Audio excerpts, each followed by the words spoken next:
Hello guys. So today is yet another chapter from hormone section. So we have already seen a few chapters like estrogen, progesterone, and androgens, and insulin, and then last class which I took was parathyroid hormone and drugs affecting calcium balance. So in continuation of the hormone section, I will take one topic. With this figure, you can just think about the topic. Can be either related with kidney or adrenal gland. So the topic is related to adrenal gland and not about kidney. So the adrenal gland, the location of the adrenal gland is above the kidney, both the kidneys. And as we already know from the first year physiology that adrenal glands secrete some hormones. And there are different parts of adrenal gland. They are the cortex and the medulla. The adrenal gland cortex there is further divided into the three other types, other parts. And in case of medulla, we have already seen the release of neurotransmitter in the initial chapters of pharmacology. So in this chapter, we will mainly concentrate on the hormones which are released from the adrenal cortex part. So the today topic is corticosteroids. Corticosteroids. It is related with the adrenal cortex. The why the name corticosteroid is given? It is because there is steroid release, and that steroid release is from the cortex part of adrenal gland. Cortex part of adrenal gland. So these two are combined together. So corticosteroids. Corticosteroids. So from this the name came like corticosteroid. Now corticosteroid has a typical structure like this, which is having 3 cyclohexane ring and 1 cyclopentane ring. So there are 4 rings in that, 3 are cyclohexane and 1 is cyclopentane ring. This is also known as cycloperhydrophenanthrin, cyclopentanoperhydrophenanthrin ring. Cyclopentanoperhydrophenanthrin ring. This contains 27 carbon atom and then side chains are there. So this is typical structure of steroid. Any drug which contains this structure will come under steroid structure. So we will be discussing the corticosteroids which are released from the adrenal cortex.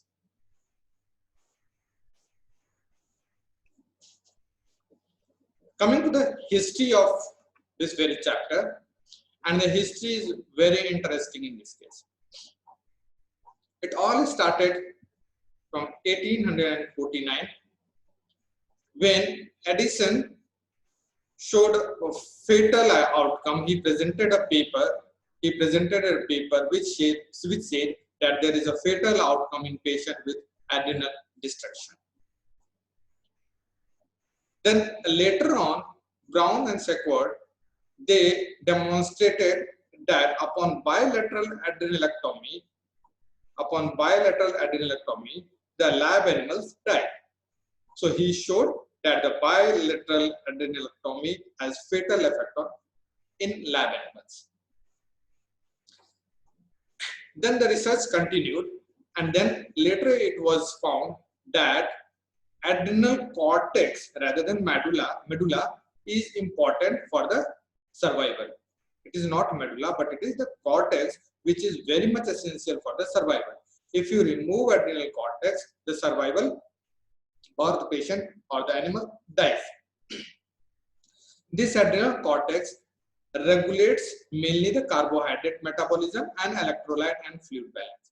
And that is why adrenal cortex is much more important for survival, because it regulates the carbohydrate metabolism and maintains the electrolyte and fluid balance.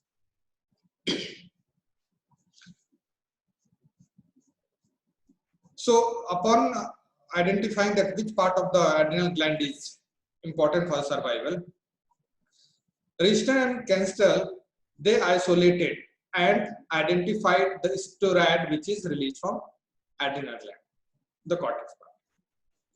And the cortisone, remember, this was the first pharmacologically active glucocorticoid which was found. Cortisone, this is very important, right? Cortisone was the first pharmacologically active glucocorticoid. Okay. Now, identification, isolation, and finding of glucocorticoid was all over. Then the Tate and colleague, they were the people who isolated and they characterized the aldosterone, which was a mineralocorticoid.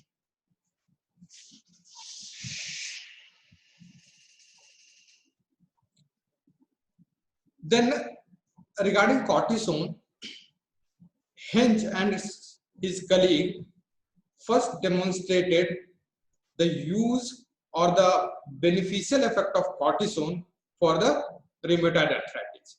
So they successfully demonstrated that cortisone was very much helpful for the treatment of rheumatoid arthritis. And from here onwards, there is no stoppage for corticosteroid group complex. Then later on, in 1912, Cushing, he showed what is hypercorticism. And later on, he recognized that pituitary basophilism caused the adrenal overactivity. Basophilism of pituitary gland causes the adrenal overactivity, and thus he said that there is some link between anterior pituitary and adrenal function. Upon demonstrating that when there is basophilism in pituitary gland, then it affects the adrenal gland also, which causes the overactivity of adrenal gland, mainly the cortex part. And thus he said that there is a link between anterior pituitary and adrenal function. Outer zone, this causes the release of mineralocorticoid. We will see the detail of which layer causes the release of what type of hormone. The inner zone, this is the outer zone. Inner zone, this synthesizes glucocorticoid and androgen precursors. So this is all about the history, how the corticosteroid, the benefits of corticosteroid, and how the corticosteroid was isolated, which was the first drug, and how it came into the market for the use of various disorders. The parts and release of adrenal cortex. So we have here the figure. The figure is taken from Goodman and Gilman. So we have zona glomerulosa, zona fasciculata or reticularis, and medulla part comes here. So in that we see that there is zona glomerulosa, which is the outer part, and this controls or this causes the release of mineralocorticoid, and which is aldosterone. There are receptors for angiotensin 2 and potassium. There are receptors for angiotensin 2 and potassium in zona glomerulosa. And these receptors are eventually or mainly responsible for the release of mineralocorticoid, that is aldosterone. And this happens by the help of the enzyme aldosterone synthase, which is CYP11B2. So by the help of this enzyme, when angiotensin 2 or potassium attaches to its receptor in zona glomerulosa, there is a release or causes more synthesis or formation of mineralocorticoid aldosterone. Now coming to zona fasciculata. Zona fasciculata. Now this particular part is responsible for the release of glucocorticoid, which is cortisol, endogenous cortisol. This part expresses two enzymes. There are two important enzymes which is being expressed in this part, which is 17 alpha hydroxylase, which is called CYP17, and another one is 11 beta hydroxylase, which is called CYP11B1. And these two enzymes helps in the formation or helps in the catalysis of glucocorticoid production.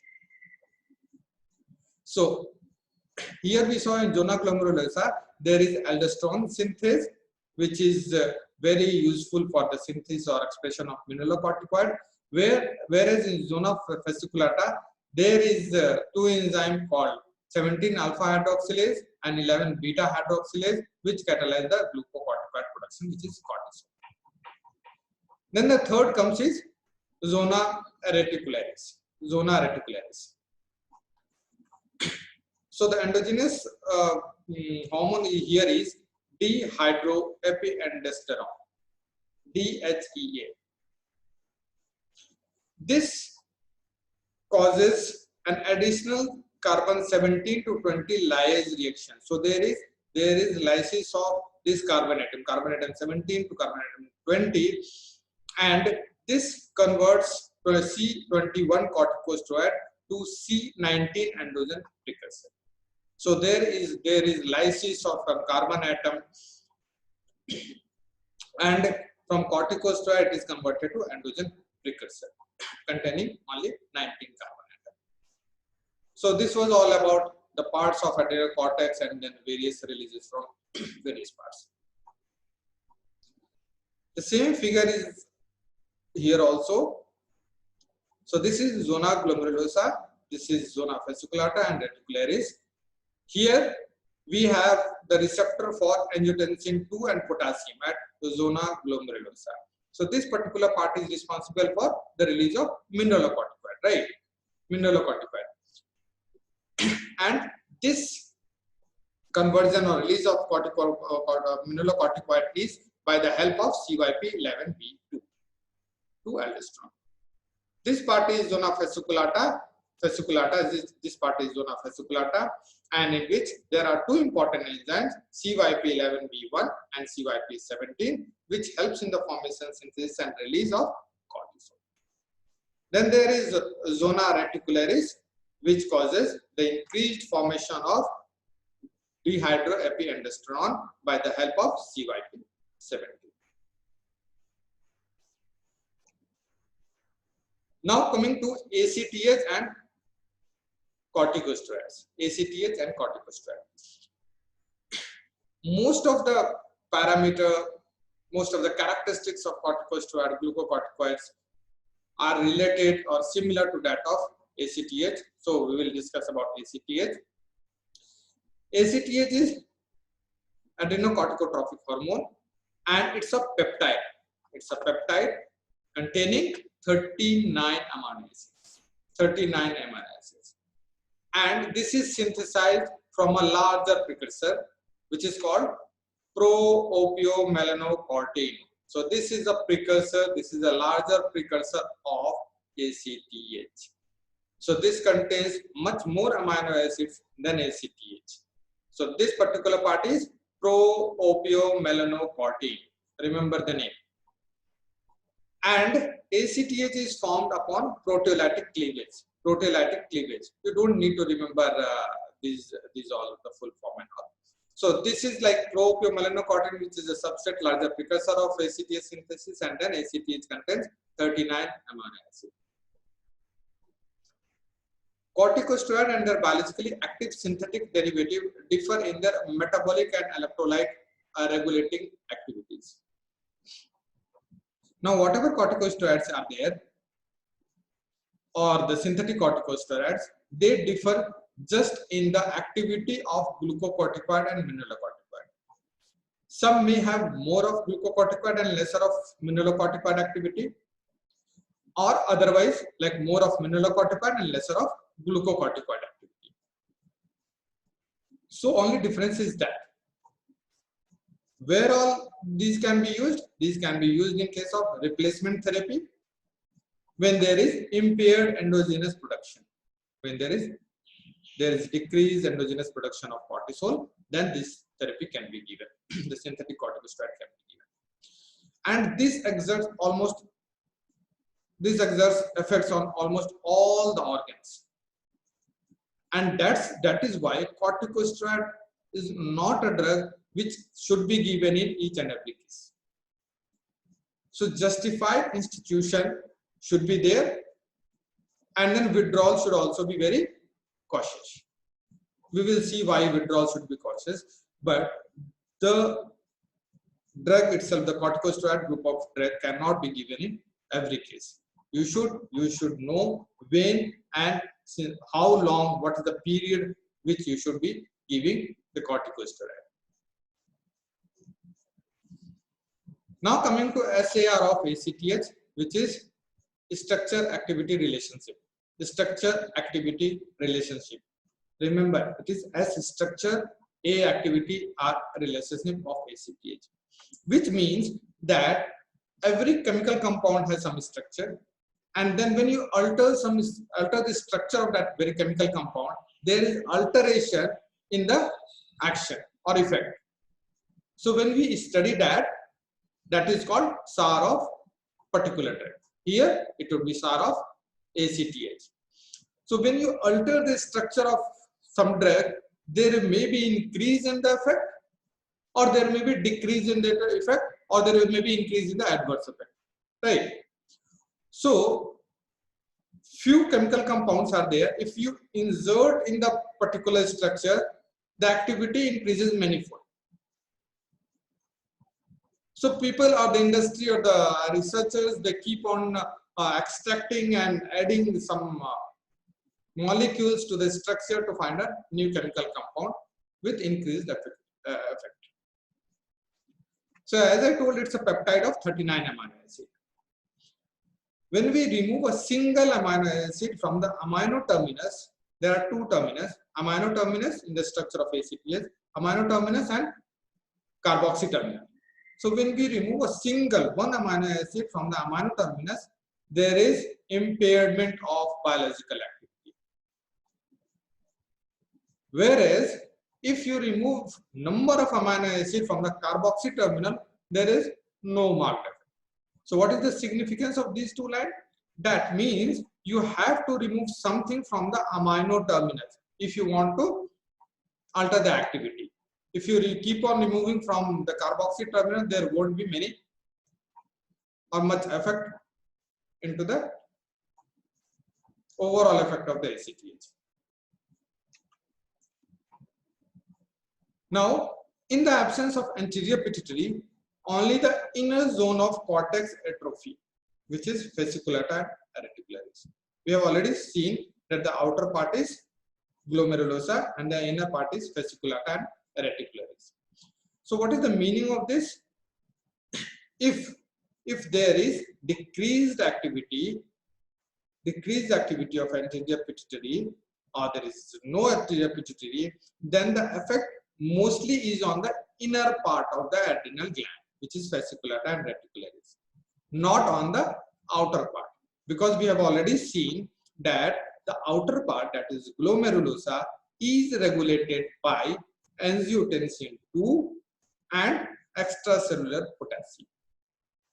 So until unless this is there, until unless this goes, this vanishes, there will be effect of glomerulosa. So whether pituitary anterior pituitary effect is there or not there, if angiotensin II and extracellular potassium is there, and if they can act on the receptor on the glomerulosa, this will be active. So only fasciculata and reticularis will be affected, because these are the two parts which is much dependent on the anterior pituitary part. And ACTH acutely stimulates glomerulosa. For very smaller time or very acutely, this ACTH will stimulate. Main effect is through angiotensin II and potassium, and that is why it will not undergo atrophy when there is absence of anterior pituitary. What happens in case of persistently elevated level of ACTH? When there is constant or increased level of ACTH for prolonged time, then what will happen? There is induction of hypertrophy and hyperplasia of inner zone of adrenal cortex, that is fasciculata cell and reticularis cell, and that causes the overproduction of cortisol. As I have already told that only fasciculata and reticularis is dependent upon the effect of ACTH. So when there is more level of ACTH, persistent elevation of ACTH level, then these cells would be stimulated and there would be hyperplasia and hypertrophy of these cells and causes more of release of cortisol. Hope this is clear. In case of congenital adrenal hyperplasia, there is a disorder of steroidogenesis. There is a disorder of steroidogenesis. That means the formation of steroid cortisol is disordered.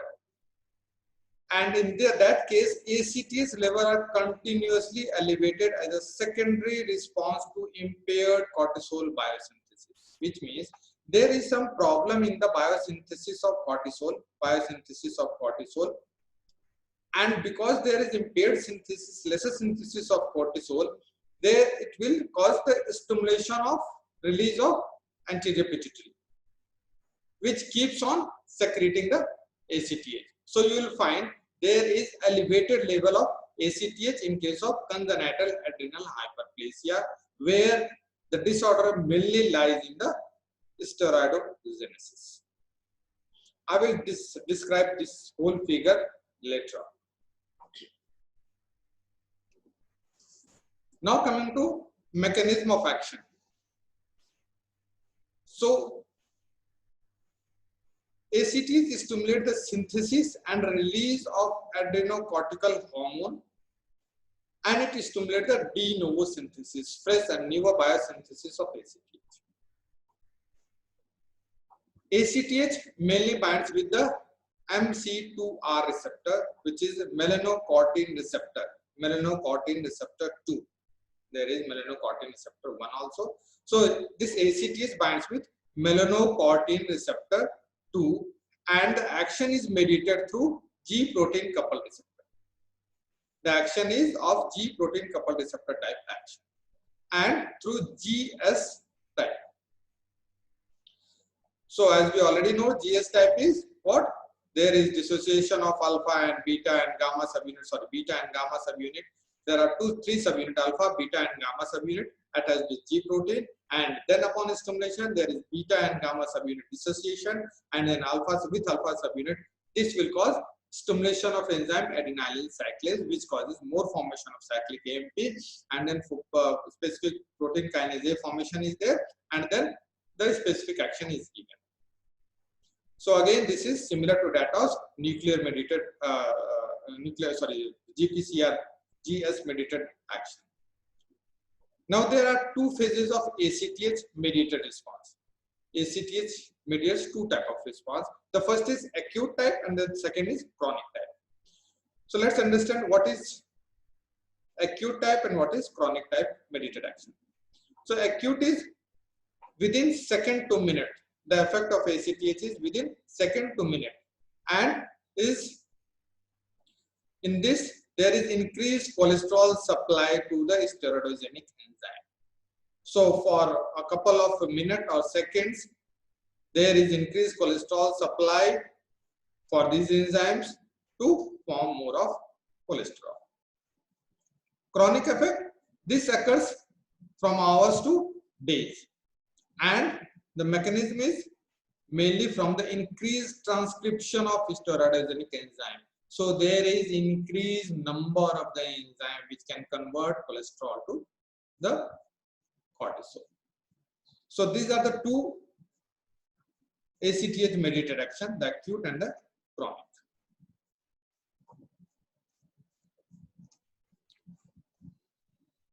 Now this is a biosynthetic pathway of formation of cortisol, which is a glucocorticoid, and aldosterone, which is a mineralocorticoid. So we will see this figure. This figure can be more complex if I'll put more of a structure into it, but I have tried to make it as simple as possible. Only the name I have written, the enzyme name, and then metabolites name. I have not included the structure here. The structure is not that important for you guys. So just concentrate on the pathway. So cholesterol is the substrate. Cholesterol is the substrate which is required for the formation of cortisol and aldosterone. So cholesterol is metabolized or degraded to or converted to pregnenolone by the help of enzyme CYP11A1. CYP11A1. Now this CYP11A1 and this conversion of cholesterol to pregnenolone is a rate limiting step. Remember, this is a rate limiting step. Okay. Now pregnenolone is converted to either 17 alpha hydroxypregnenolone or to progesterone. Pregnenolone is converted to, we will see this pathway first. So pregnenolone is converted to 17 alpha hydroxypregnenolone by the help of enzyme CYP17, which is called steroid 17 alpha hydroxylase. And then this metabolite, this product can undergo the activity of desmolase or 3-beta hydroxysteroid dehydrogenase. Upon action of this enzyme, 17 alpha hydroxypregnenolone is converted to dehydroepiandrosterone. And the other pathway is that it is converted to 17 alpha hydroxyprogesterone. Now, upon action of CYP21, which is steroid 21 hydroxylase, there is conversion of 17 alpha hydroxyprogesterone to 11 deoxycortisol. Now we are coming nearer to the cortisol. Now 11 deoxycortisol is converted to cortisol. This is the end product which is released from the fascicular acid. And this happens by the help of enzyme steroid 11 beta hydroxylase, CYP11B1. The another part we will see cholesterol to pregnenolone. This pregnenolone is converted to progesterone by 3-beta hydroxysteroid dehydrogenase. Now from progesterone to deoxycorticosterone,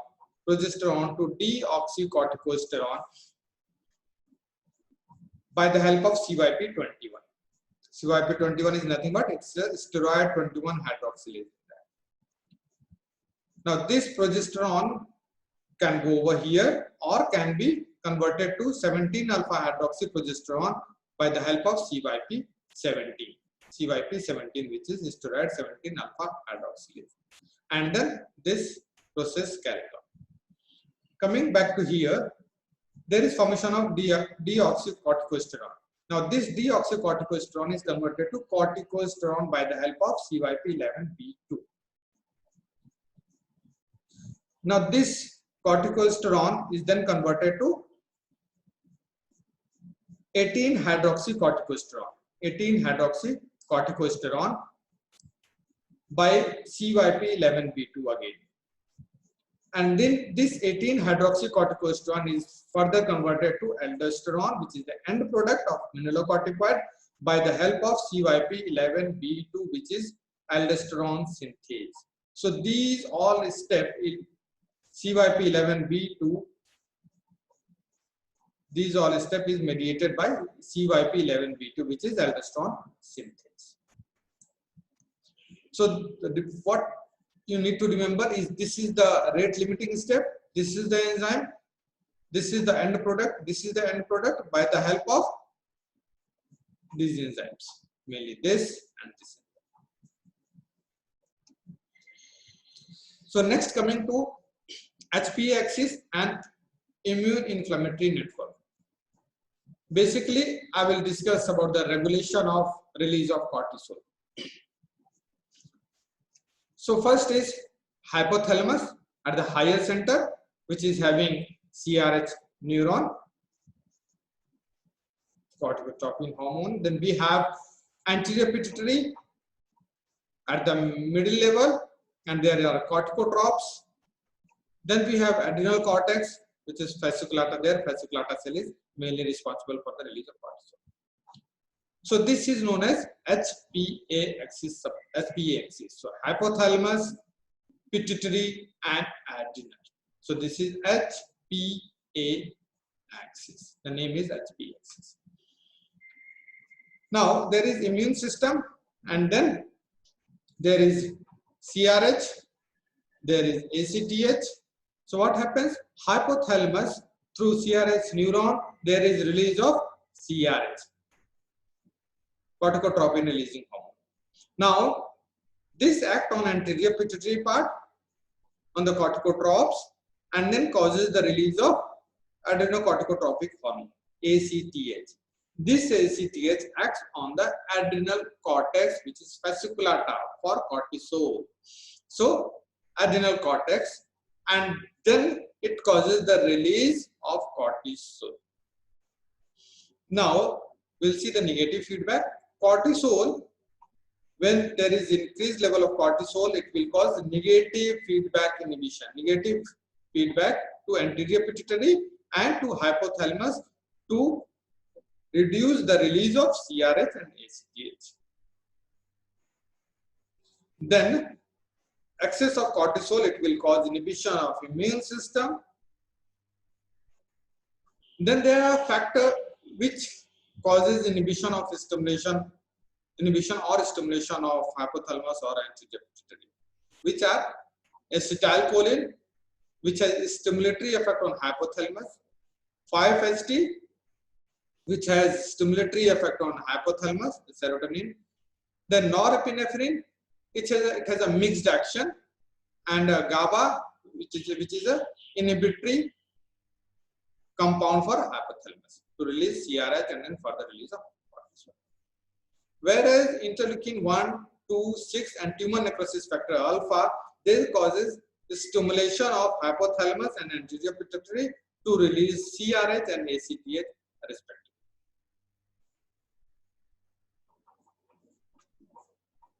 So in short, again, fastly I will say, there is hypothalamus, anterior pituitary and adrenal cortex. This is known as HPA axis, and there is release of CRH from hypothalamus, which acts upon anterior pituitary corticotropes. This upon stimulation causes the release of ACTH, and that acts upon adrenal cortex of fasciculata cell to causes the release of cortisol. Increased release of cortisol or level of cortisol, which causes inhibition of anterior pituitary and hypothalamus. Also, cortisol will inhibit the immune system, lymphocyte, macrophages, monocytes, and neutrophils. There are factors like acetylcholine, 5-HT, interleukin 1, 2, 6, and tumor necrosis factor alpha. This causes stimulation of hypothalamus or anterior pituitary to release their hormones. Whereas norepinephrine has a mixed action, whereas GABA has inhibitory effect on the hypothalamus. Now, regulation. There are three major modes of regulation. We'll see one by one. The first is diurnal rhythm. Diurnal rhythm. The maximum release of glucocorticoid per day is 10 to 20 milligram. Whereas for mineralocorticoid, it is 0.125 milligram per day. And this varies from time to time within 24 hours interval. I'll tell you the details later. In case of normal release, basal steroidogenesis, diurnal rhythm is regulator and trained by higher neuronal center in response to sleep and awake cycle. Coming to ACTH level, as I told, this is like the effect is diurnal rhythm, or this is affect the increased release or decreased release or increased concentration is basically on the sleep awake cycle. So that we will see. This particular table is taken from again Goodman and Gilman, and there we have highest ACTH level in early morning and after meal. This you should remember. The time also you should remember. We'll see. The peak circulating glucocorticoid is at 8 a.m. Peak circulating glucocorticoid is 8 a.m. As I said, this is 8 a.m. Peak circulating cortisol level is 16 microgram per 100 ml. Whereas for aldosterone, it is 0.01 microgram per 100 ml. And there is reduced or least secretion at 4 a.m. Sorry, 8 a.m. and then evening at 4 a.m. This is maximum, which is 16 microgram per 100 ml and 4 microgram per 100 ml. For aldosterone, this is at 8 a.m. is 0.01 microgram per 100 ml and at 4 a.m. it is 0.01 microgram per 100 ml.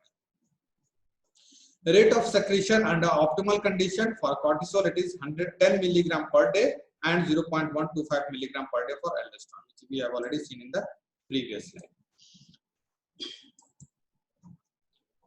Now, stress-induced steroidogenesis. There is an effect of stress also, and what is that? We will see. Stress, this overcomes the negative feedback regulation of HPA axis. That means it causes increased corticosteroid production. If there is increased cortisol level,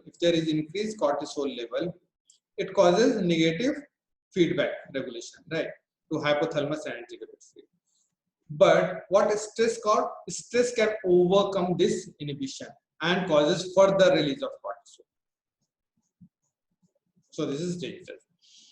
When the cortisol is regulated, level of cortisol is regulated through negative feedback inhibition, and when stress is there, this overcomes the negative regulation and causes increased release of cortisol. The effect of arginine vasopressin, it's a secretagogue for corticotropes.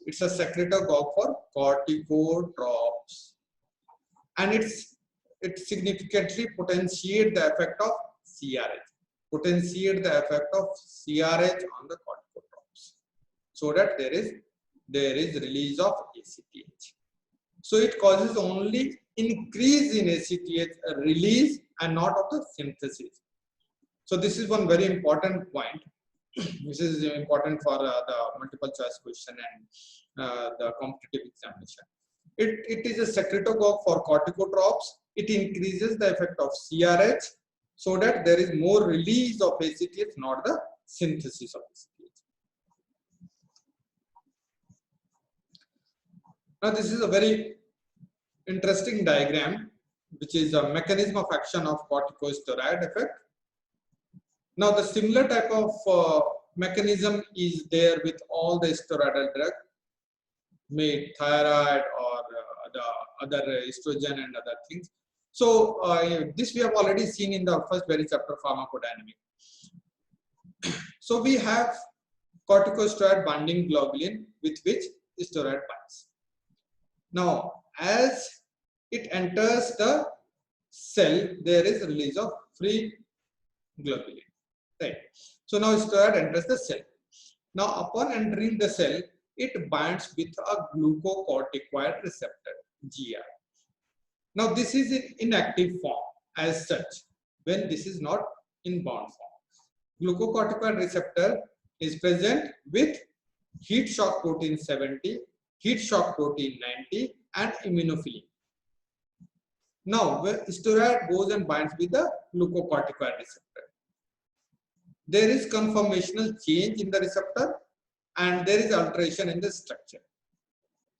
And there is dissociation of heat shock protein 70, 90 and immunophilin.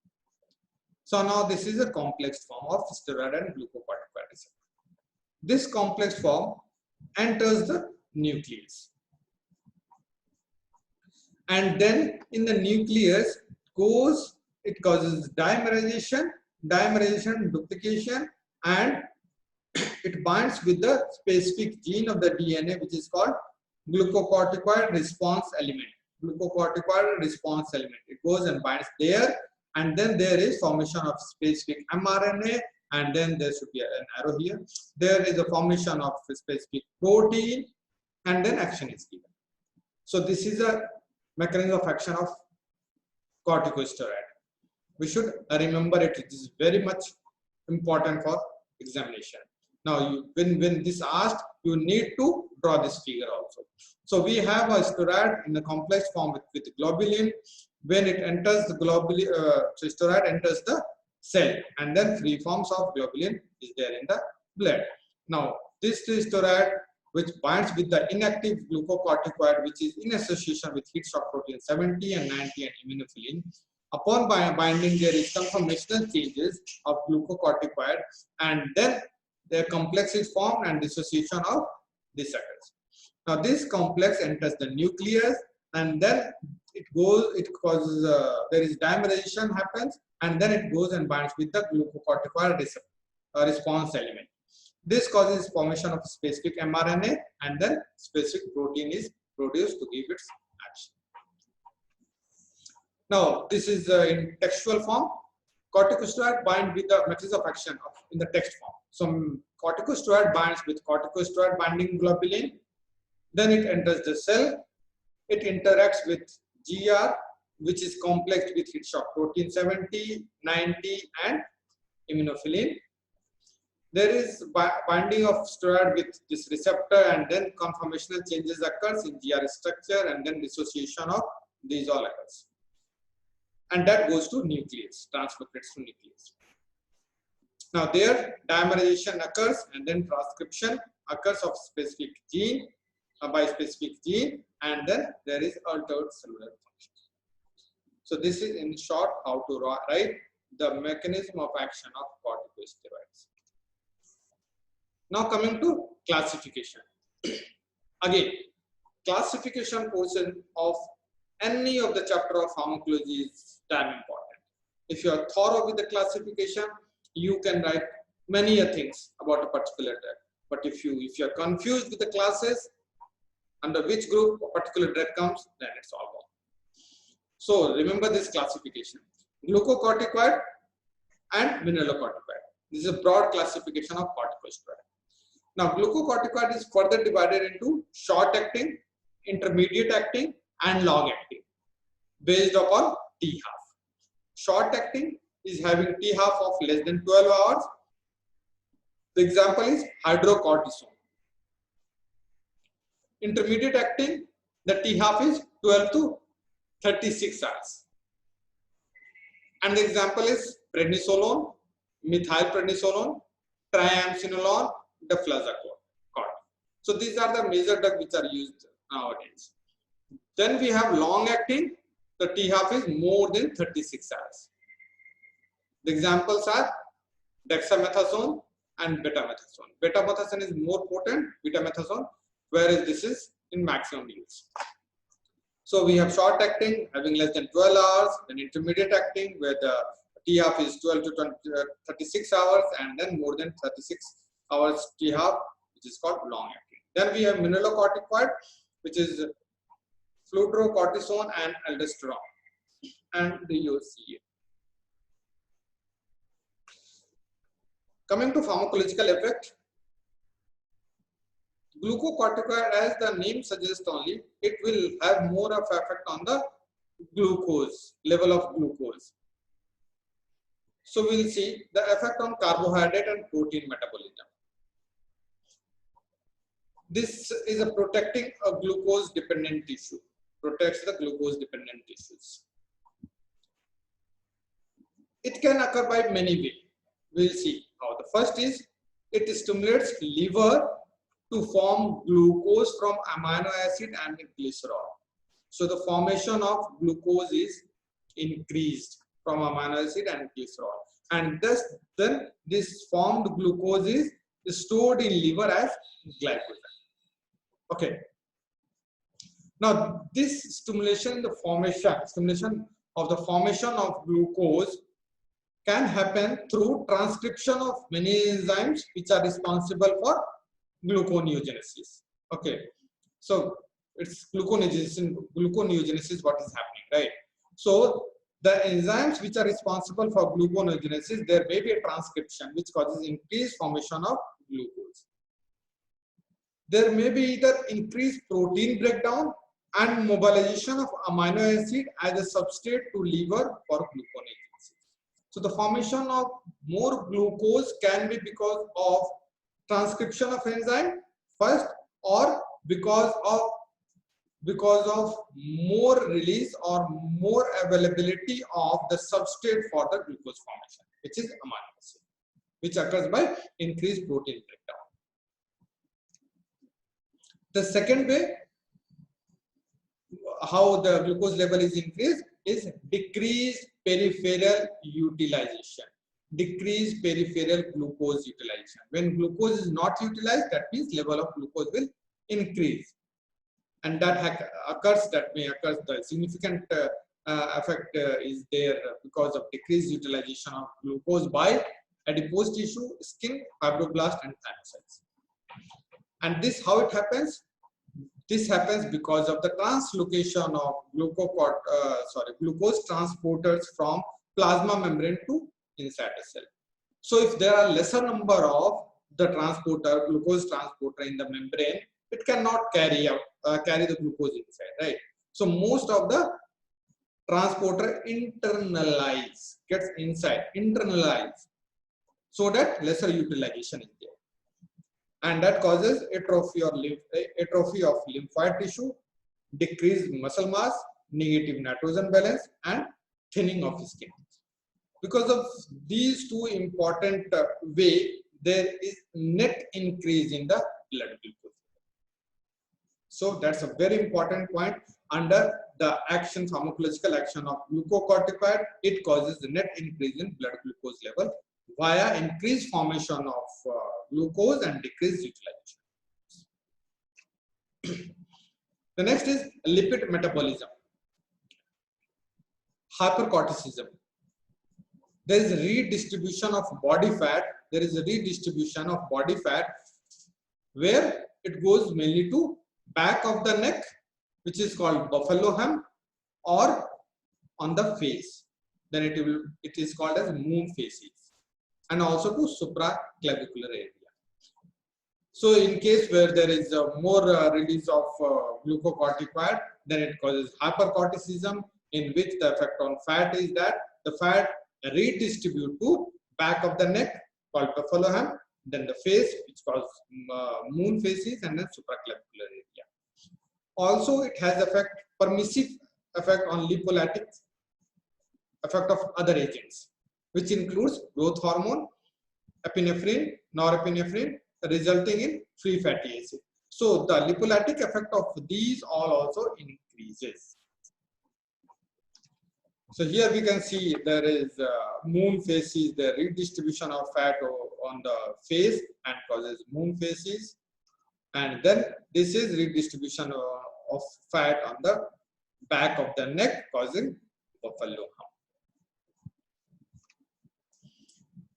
So there is truncal distribution. Hope you are aware of these terminologies. There is truncal redistribution. There is redistribution of fat to the trunk area. And there is no clear-cut explanation of why it happens, but there is hypothetical explanation which says there is difference in the sensitiveness of peripheral and truncal adipocyte to what? To insulin and glucocorticoid facilitated lipolytic action. We'll see. Truncal adipocyte, they respond to elevated level of insulin resulting from glucocorticoid and causes hyperglycemia.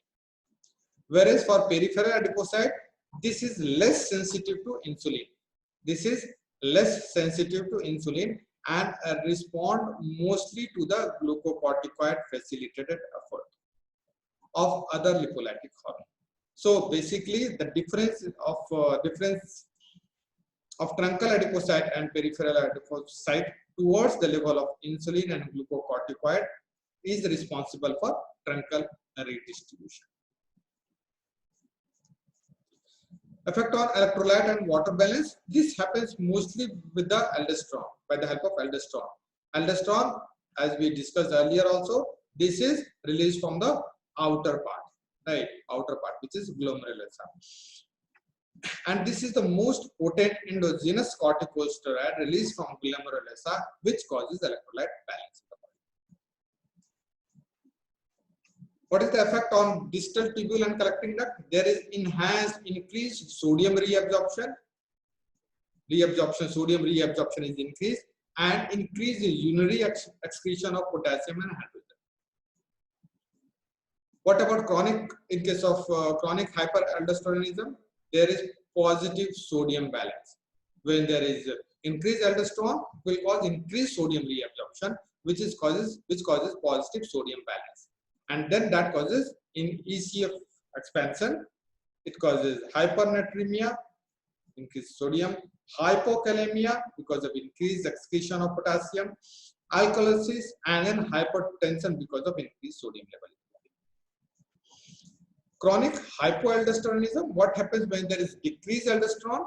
There is sodium wasting, more of sodium goes out.